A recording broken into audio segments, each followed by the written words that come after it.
तक क्या क्या पढ़ लिया टेंस में? अपन ने पढ़ा टेंस काल या समय। समय का मतलब टाइम होता है, लेकिन टाइम को टेंस नहीं कह सकते। उसके बाद में क्या पढ़ा था? टेंस कितने होते हैं? Present tense, past tense, future tense. इतना पढ़ लिया अपन ने। उसके बाद में प्रत्येक टेंस के 4 भाग होते हैं। कितने होते हैं? 4 पढ़ चुके हैं अपन। सिंपल टेंस जिसको इंडेफिनिट टेंस भी कहते हैं। उसके बाद में कंटिन्यूअस टेंस, उसके बाद में परफेक्ट टेंस, उसके बाद में परफेक्ट कंटिन्यूअस टेंस। ठीक है, इनको प्रत्येक के साथ जोड़ना था, प्रेजेंट के साथ भी, पास्ट के साथ भी और फ्यूचर के साथ भी। क्लियर? इसके बाद में अपन ने पढ़ा कि सेंटेंस भी कितने प्रकार के होते हैं? 4 प्रकार के, मुख्यतः 4 प्रकार के होते हैं। बाकी तो आपको बताया था, ऑप्टेटिव और भी जो भी है, आज्ञार्थक, इंपेरेटिव जो भी है। ठीक है, इसके बाद में अपन ने पढ़ा प्रेजेंट सिंपल टेंस। क्या पढ़ा? Present simple tense. तो प्रेजेंट सिंपल टेंस में अपन ने बताई हेल्पिंग वर्ब क्या होती है, डू और डज। क्लियर? डू के साथ में आई, वी, यू, दे और प्लूरल नंबर जो आता है उनके साथ में क्या होगा? डू का प्रयोग। ही, सी, इट, नेम के साथ में और सिंगुलर नंबर, नेम कौन सा हो? सिंगुलर नंबर, एक वचन, तो होगा डज का प्रयोग। इसके बाद में अपन ने पढ़ा एक विशेष नियम। क्या? प्रेजेंट सिंपल टेंस के साधारण वाक्य में हेल्पिंग वर्ब डू डज का प्रयोग नहीं होता है। उसके स्थान पर यदि कर्ता एक वचन का हो तो मेन वर्ब में एस या ईएस का प्रयोग होता है।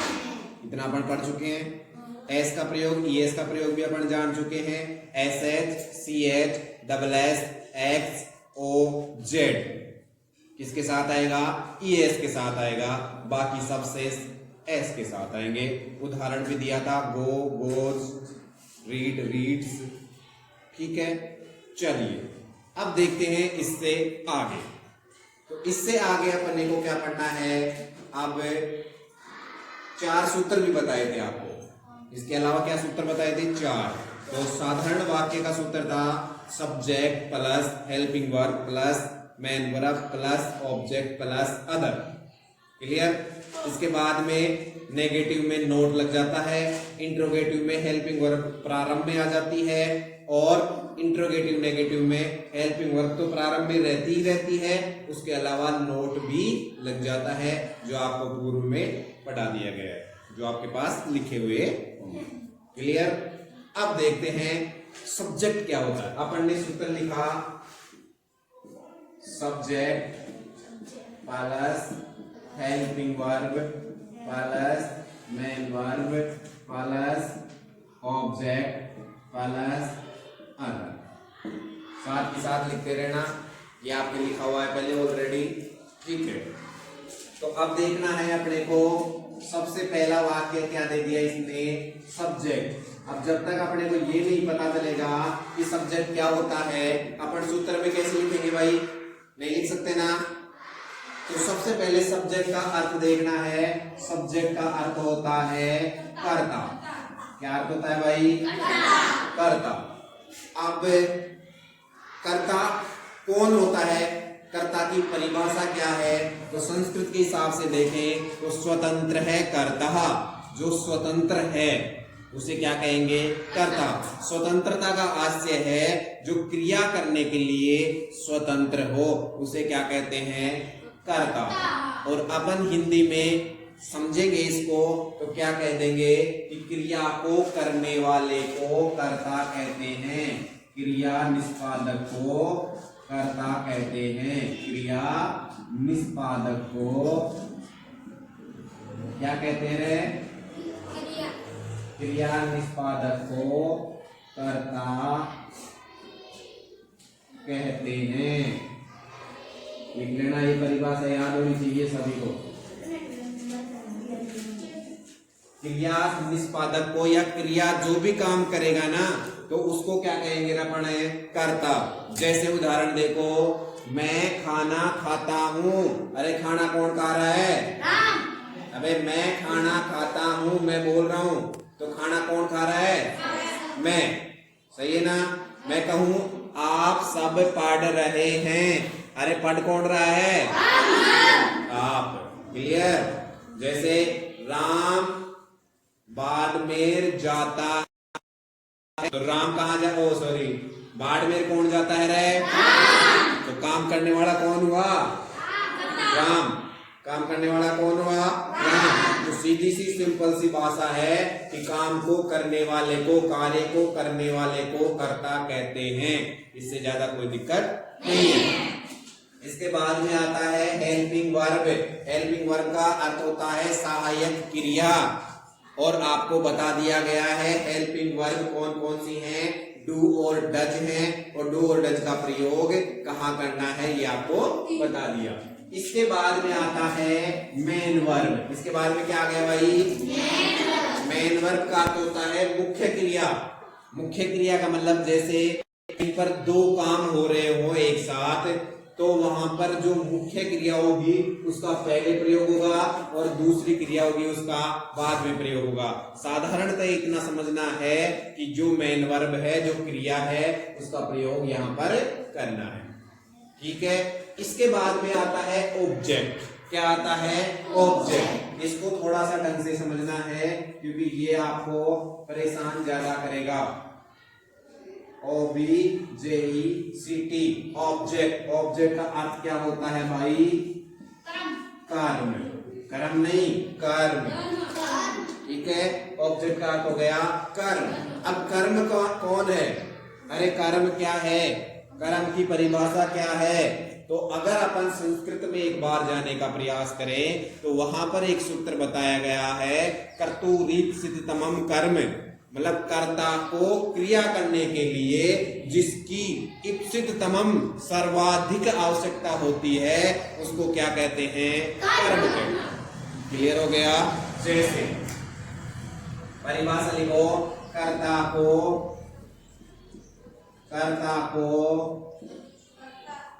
क्रिया करने के लिए, कर्ता को क्रिया करने के लिए या कार्य करने के लिए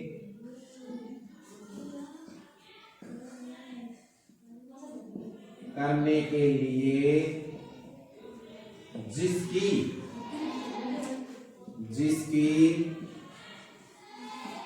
सर्वाधिक, जिसकी क्या होगी है? सर्वाधिक आवश्यकता होगी या होती है,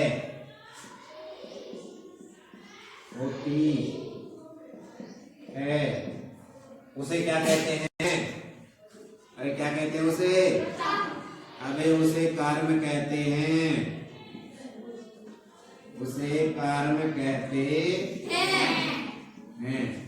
याद हो जानी चाहिए परिभाषा है, इसके बिना कुछ नहीं होगा।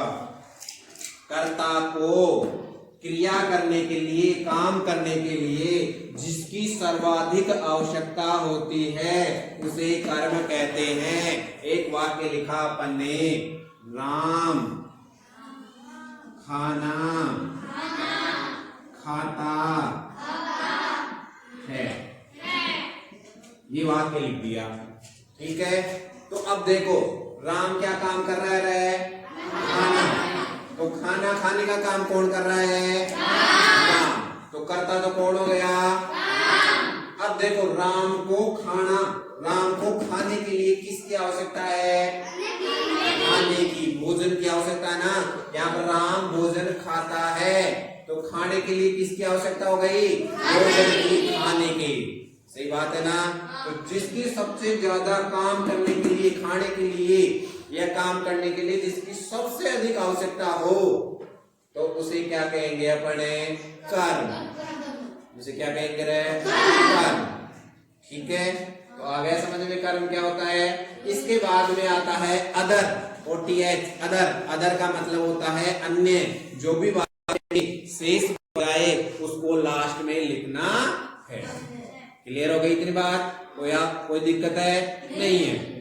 ठीक है। चलो अब देखते हैं इंग्लिश बनाना। इसी वाक्य को क्या करेंगे अपन? इंग्लिश में ट्रांसलेट। क्या करेंगे रे? इंग्लिश में ट्रांसलेट। तो बताओ सूत्र है अपना वाक्य कौन सा है, साधारण वाक्य है ना ये, इसमें नहीं का प्रयोग है क्या, नहीं है। प्रश्नवाचक है क्या, नहीं है। प्रश्नवाचक नकारात्मक बिल्कुल नहीं है। तो वाक्य कौन सा है, साधारण। और साधारण का कौन सा सूत्र है, subject plus helping verb plus main verb plus object plus other. Clear हो गया इतनी बार, कोई दिक्कत नहीं है। तो सबसे पहले अपने को किसको लिखना है, सब्जेक्ट को। सबसे पहले किसको लिखना है, सब्जेक्ट को। और सब्जेक्ट कौन है भाई, राम। सब्जेक्ट कौन है, राम। तो ये लीजिए राम लिख दिया। अब बताओ किसका प्रयोग होगा, हेल्पिंग वर्ब का। किसका प्रयोग होगा भाई, हेल्पिंग वर्ब का। और हेल्पिंग वर्ब क्या है प्रेजेंट सिंपल की, डू और डज। डू और डज। तो अब बताओ डू और डज में से कौन सा आएगा, डू और डज में से कौन सा आएगा, राम के साथ एक आ रहा है जो इसका मतलब डज। लेकिन आपको क्या लिखाया था, प्रेजेंट सिंपल टेंस के साधारण वाक्य में। तो ये साधारण है ना वाक्य, नेगेटिव थोड़ी है, नकारात्मक थोड़ी है, प्रश्नवाचक थोड़ी है, प्रश्नवाचक नकारात्मक थोड़ी है। तो ये कौन सा वाक्य है, साधारण वाक्य है। अतएव डू डज का प्रयोग नहीं होगा, या नहीं होगा, डू डज का प्रयोग नहीं होगा। तो क्या होगा, मेन वर्ब। अब किसको लिखेंगे, मेन वर्ब। तो मेन वर्ब मतलब खाता। तो खाते को इंग्लिश में कहते हैं ईट। क्या कहते हैं, ईट। अब उसके आगे चलेंगे, प्रेजेंट सिंपल टेंस के साधारण वाक्य में हेल्पिंग वर्ब डू डज का प्रयोग नहीं होता। लेकिन यदि कर्ता एक वचन का हो, तो एक वचन का ये ना, एक ही है ना राम, तो कर्ता एक वचन का हो तो मेन वर्ब में एस या ईएस का प्रयोग होता है। ऐसा याद किया है ना पढ़ने। तो अब ऐसे ईएस का प्रयोग करना है, तो बताओ एस लगेगा या ईएस।